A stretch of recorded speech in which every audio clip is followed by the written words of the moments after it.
Yeah, I'm gonna say it just like this, right? Um, Changing your status got nothing to do with jurisdiction. Changing your status don't have nothing to do with jurisdiction. Because a lot of people think if they claim they are not U.S. citizens, then that kind of give you some type of diplomatic immunity away from the jurisdiction. Jurisdiction sits in the standpoint of whether or not do the state have a real visible contract that's in place. Or if you gave any jurisdictional territorial boundaries, then you'll be subjected to that. A lot of people are in this position to say, hey, if I'm not a U.S. citizen, that means I don't go to jail. That shit false. That is false. And I talked about this before, but I wanted to make a clear video only talking about this because a lot of people have a misconception about this. They think that if I'm Moorish American or if I'm this, that means I'm exempt from the jurisdiction of the state. You're only exempt from the jurisdiction of the state when there's no contract in place. This dude is just literally making things up. Like, he has no idea what he's talking about. The whole catch here is, you know what? Buy this package from me and I'll show you how to escape jurisdiction, because all these other guys aren't doing it right. Like, what are you talking about? The fact that you're here in the United States, you're automatically in jurisdiction. When you're on your soil, you're automatically in jurisdiction of the government, and there's no paperwork that can make that go away. And also, I'm gonna explain this. Bench warrants, all criminal warrants are all connected to the state driver's license and ID, have penal bonds on them. What? Bro, what are you talking about, man? And so the reason how people get caught up a lot of time for warrants in other states, or even in the state that they in, because when the police run your driver's license number, a bench warrant pops up. And also, people ask me questions like this. Hey, what if I live in another state, but I have an ID in another state? It's something called gaining jurisdiction from out of state. So they have to contact your state to gain jurisdiction over you because you're a citizen of that state. Because every state is its own country, really. So they're going to have to contact your state and get jurisdiction over you by using their state driver's license. That's all they use. So it's called a out-of-state compact. So that's how they're going to gain jurisdiction over you. And they're going to use your address that you got out of state. And instead of you paying 10% from the bail's bondsman, they might require you to pay 20% to bond out of jail, because you more of a flight risk and a liability. Because if you was to leave that state and you had a warrant, the bail's bondsman can't go out of state to come get you. They got to be within the state. So if you leave the state, the bail's bondsman can't get you. What's going to have to happen is they're going to have to get U.S. Marshals to come get you. And they're going to have to go to the address that you have on file. So, like I say, y'all, it's a lot that comes with this, man. Status, jurisdiction, and nationality. They all have somewhat similarities, but they different. But it doesn't matter whether or not that you claim to be a U.S. citizen. Only thing that matters is there a contract that's in place. If there's no contract in place, right, that there's no territorial boundary that they can actually place you at, then there's no jurisdiction. Because anytime they file for a bond or a warrant, they have to have a physical address on file to find you, right? So they have to have you that live in, or you saying you reside in one of their territorial boundaries. If you don't reside in one of their territorial boundaries, you are outside of it. Excuse me, sir, but that is not how that works. Because somebody that comes here from another country, let's say they're just coming here from Ethiopia on vacation, and if they break the law, the police have jurisdiction to arrest them. And with what you're saying, that means because this man doesn't live in the United States, his address is outside of their jurisdiction, that means they can't arrest him. And that's not how jurisdiction works. The United States has jurisdiction as long as you're on United States soil. point blank period. It is that simple. Because if what you're saying is true, then that means anybody that comes from another country can come here and murder people and just do all types of mischievous things without any consequence. And everyone, any intelligent person knows that that is just not how things work. It is sad that what you're advocating is straight foolishness, and for somebody to believe what you're saying, their intelligence level has to be very low. So therefore, you're preying on unintelligent people to buy some type of package from you, and it's just shameful. It's just ridiculous. And it's not even about the passport. If you didn't have a passport and no state ID, no driver's license and all that stuff, and you was, and every time you was to ask your address and you didn't give my address and you say I live in the United States of America Republic, most of the time that would exempt you right there from prosecution. That would exempt you automatically. I had a dude I know, right? It's a white dude, right? His name Uriah. His name Uriah. So he lived over there in Oklahoma. No, Missouri. He lived in Missouri. And so the police out there found him with like Zans. They found him with like some meth, all type of stuff.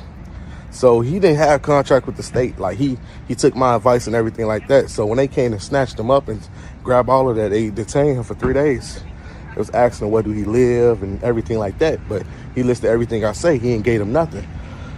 So after that, they had released him from the station. They confiscated the merchandise because police gonna end up taking it just because of public safety. But regardless of not, he didn't go to jail, and that was crazy. But yeah, jurisdiction, it don't have nothing to do with status. Those are two different things. It doesn't matter if you claim to be a Moorish American or a national. It doesn't matter. Or even if you're a state citizen. Only thing that matters is the contract. I'm out. Yo, what's up? Now I'm gonna be the first to tell you guys that accepting a benefit or a privilege has nothing to do with the state gaining jurisdiction over you. Now, many people would be like, well, if you get welfare, don't they make you a subject to their jurisdiction? No, not at all. Because now, before he goes into his soliloquy and dish out more false information using his own logic, he says, don't get into a contract, return the driver's license, and that's how you get out of jurisdiction. Don't have any contracts. Now, if somebody is getting food stamps from the government, that would be a contract, sir. Somebody's getting Section 8 welfare from the government. That is a contract. So, using your logic, even though your logic is very wrong, what you're saying makes no sense. You're about to go into this long speech on how being on food stamps or welfare is not, it doesn't pull you into the jurisdiction, but that's contradictory to everything that you teach. It's a contract. You tell people to get out of all contracts.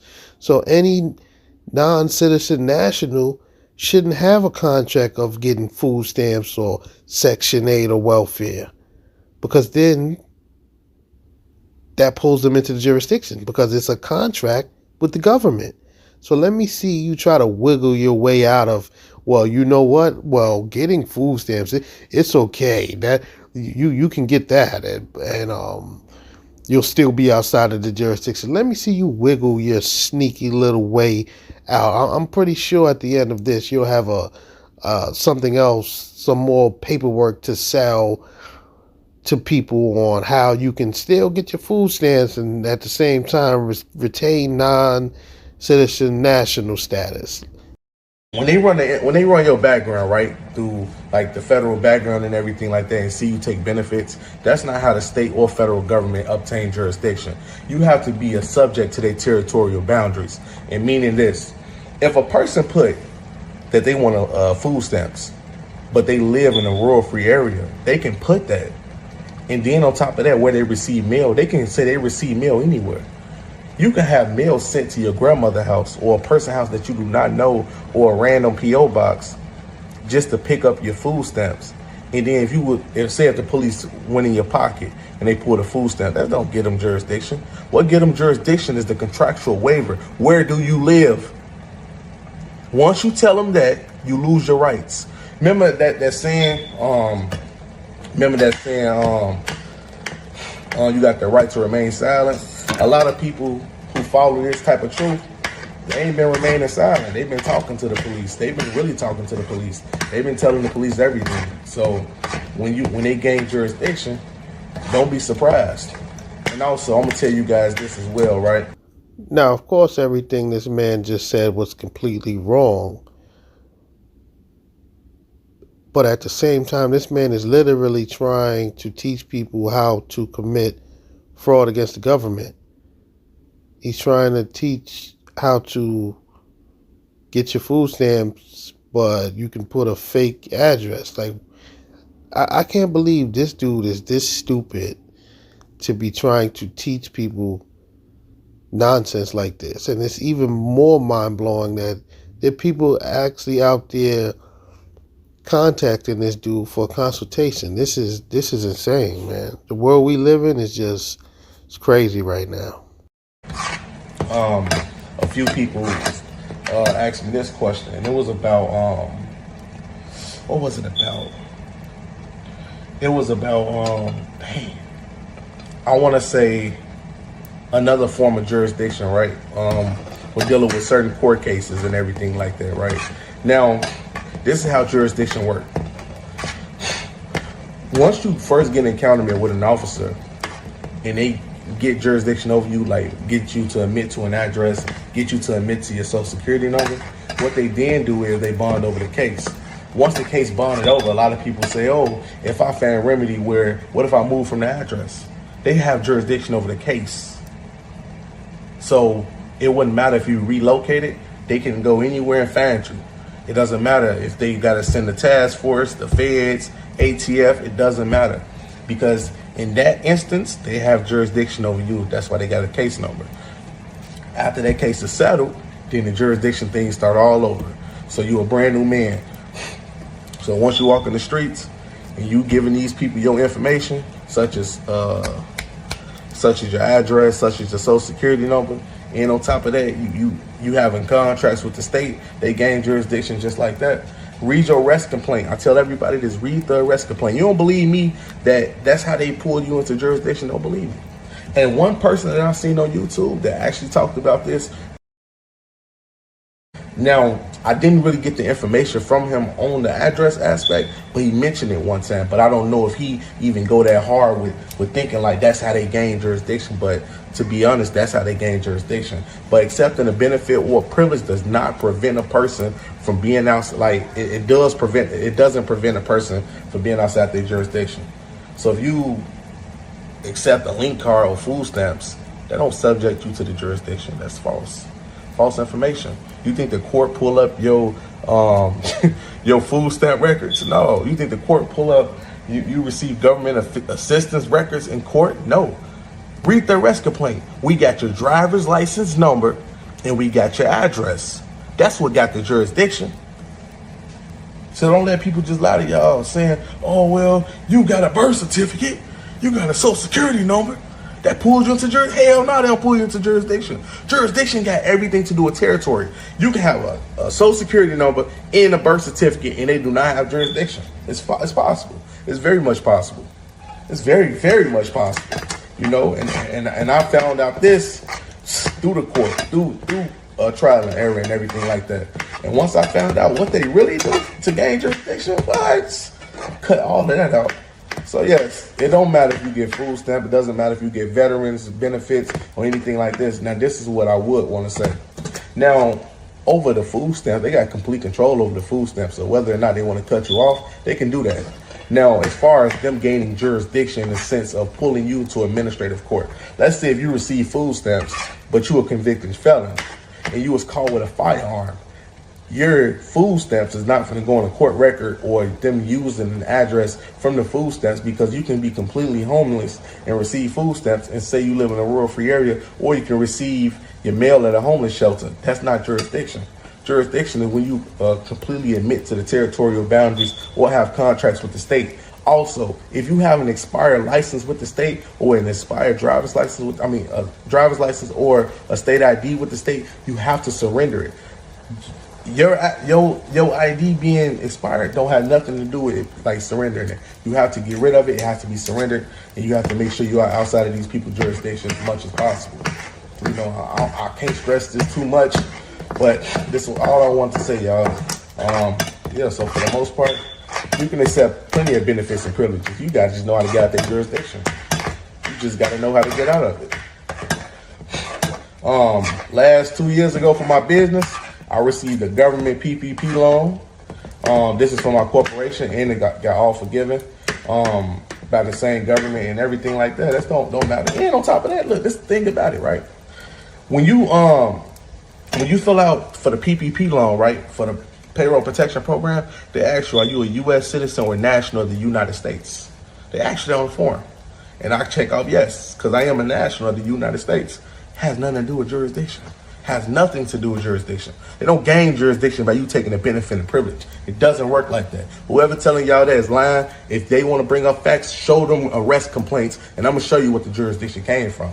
This guy right here, he blows my mind when he speaks, because quite frankly, he is a complete idiot. He keeps advocating to return your driver's license. Now, the driver's license is a privilege, yet now he's saying the government doesn't gain jurisdiction from receiving food stamps or other privileges. So if that's the case, why do you advocate for people to return their driver's license? That driver's license is a privilege. Now, furthermore, this fool is now admitting to scamming the government out of PPP money. I can't believe people are this stupid that they'll go on the internet and make videos confessing their crimes. Like, this is literally out of this world. Like, you can't write a better TV script. It is sad that there are people out here that are actually going to follow this man as if he is an intelligent person. This man is a complete fool, and it is clear he is admitting to defrauding the government in a PPP loan. Like, you can't make this stuff up. Show your arrest complaint. I'm going to show you what the jurisdiction, how they obtained it. So that's all I got to say. Jurisdiction don't have nothing to do with taking a benefit or a privilege. I'm gone. All right, now look. Now, this is another thing, right, that I really, really, truly want y'all to understand, right? Before y'all want to change our status, please be on equal grounds with you and everybody in your household. So when you change your status, not you just got to change your status. You have to change your status. Your wife has to change her status. Your kids have to change their status. And also your unborn kids have to change their status, right? And I'm going to explain this, right? So I'm going to give you a scenario, right? I have a friend, right? I'm not going to say his name or whatever, right? So he was driving on the expressway, right? Now, he is a non-citizen national. His girlfriend is a U.S. citizen. She have a driver's license on her. He have the passport on him, right? Now, he previously got arrested because he gave the police jurisdiction by giving him an address, right? But that's not what I'm talking about. So when he got pulled over by the state troopers this time, right? They had asked him, hey, sir, where do you live at? He said, I live in the United States of America Republic. So I told him to say that, right? Now, they took him out the car because they knew he had a pending case. So he already gave them jurisdiction. But this is not how they gained jurisdiction the second time. So they pulled his girlfriend out the car. They said, hey, who are you to him? She said, hey, I'm his girlfriend. They asked her, okay, can I see your ID? She gave them her driver's license. Once she gave them her driver's license, she also asked, do he stay at the same location with you? She said, yes. So she was like scared. She was like, yes. And pretty much the same address that he was arrested with was the same address that was on her state ID. And she admitted that he lived over there, and they pulled him into jurisdiction. Damn, what they did, they towed away the car, they arrested him again, so he was in jail. Now, one thing I must admit that I like about this gentleman is that his objective is clear. He's trying to sell sovereignty papers or whatever the case may be. He's selling a dream to individuals. The thing I like about him is that he's so stupid. He doesn't realize when he's telling these stories, he's showing that the crap that he's selling to these people doesn't work, because this individual took his advice and bought whatever paperwork from him. And look, the guy still got locked up. Now, he's giving all of these stupid excuses. Oh, it's because she said you guys live together, and like that. None of that makes any sense, and none of that is why this man got locked up. Your paperwork and the stuff you sell is all bogus. It does not work. And this man is so airheaded that he doesn't even realize that his own testimonials that he is out here making is counterproductive. You are literally telling people that the stuff that you are selling doesn't work. This is just like, this is funny. He called me. He said, man, I'm in jail again. I said, what the fuck? How? And he was like, so he didn't tell me the full breakdown because I talked to his girl first. And she said, I don't know what's going on with this sovereign crap or anything like that. So she pretty much gave him away, right, without even knowing it. So that's why I be telling y'all, your wife can pretty much give jurisdiction to the officer too. Because if your wife got a driver's license, and I got another scenario about a brother, right? So he's a convicted felon, right? Now imagine his wife don't want to do the whole status change. Now just imagine, look at it like this, right? So you driving with a gun on you and you're a convicted felon. And now your wife have a driver's license on her. Let's just say a state trooper pull y'all over and he an asshole. And he say, hey, dude, y'all got any weapons in the car? And you trying to be honest, yes, I do have a firearm on me. They get your passport, you outside of their jurisdiction. But this the problem. They look at the IDs, right? Both the driver's license and the passport. Y'all got the same matching last name. He asked y'all, are you guys married? She said yes. Do he live with you? What happened when she said yes? They pull your ass into jurisdiction. Say what? Because all they need to know, where do you live? Once they can find a resident where you live, that's when they can pull you in. That's how they can bond over the case. So y'all whole households, y'all families, all of you got to be on one accord. I'm sovereign. My wife's sovereign. My kid's sovereign. We live in the United States of America Republic. That's how it has to be. It just can't be you sovereign and then you want to do not detain list, but your wife not. It don't work like that, because you want to be sovereign all the way around. Because if you give jurisdiction to them through her, if they give jurisdiction to you through her, then it's the same goddamn thing. So you got to be 100% careful. You got to be on point about all this stuff, man. Like, for real, these other ways how they can be crafty, man. So my friend, his girlfriend gave him jurisdiction over him. So all I got to say, man, I'm out. You see, this guy right here, he's definitely slime bag, man. Because now, instead of just ruining one person's life, he's advocating, you know what? Let me ruin your whole household's life. Let me sell all of you guys sovereignty packages that'll eventually ruin your life. This guy is a piece of freaking work. My advice, stay away from him. None of that stuff that he is talking about is true. Keep your money in your pocket.